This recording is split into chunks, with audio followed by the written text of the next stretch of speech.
Iron Man 1. Iron Man 1 starts with Tony Stark getting struck by a missile from his own company, and he nearly dies, and then he's captured by terrorists. Wow. When Tony escapes from the terrorists, he defunds the weapons branch of his own company.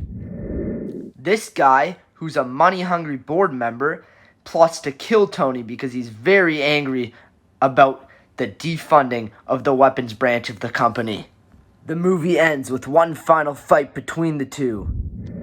Wow. Who and what is being shown in a negative and positive light? Tony Stark, also known as Iron Man, is being shown in a positive light. So is the U.S. military, because throughout the movie they support Iron Man in his quest to take down the terrorists. The terrorists and Obadiah Stane are being shown in a negative light, as they're the ones that are fighting against Iron Man in his quest to keep his country safe. Why might these people be shown this way? The movie takes place in America and is for a primarily American audience. So, it would be natural for the American army to be shown in a positive light.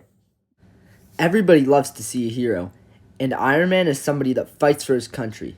He also allowed himself to lose a lot of money just to do the right thing, so it's very easy to root for him. Everybody hates the selfish, money-hungry businessmen, so when Stane was seen working with the terrorists and selling them weapons, it made a villain that's very easy to hate.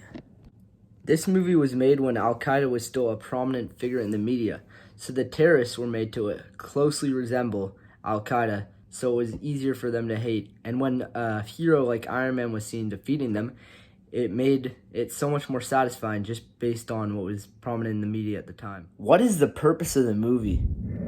The purpose of the movie was to give the primarily American audience that hero that they all wanted to take down the terrorist organization.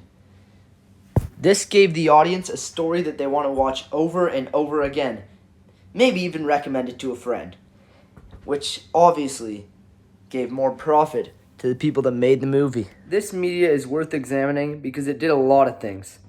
One thing it did was begin the Marvel Cinematic Universe, which is one of the most profitable franchises in the history of all movies and media.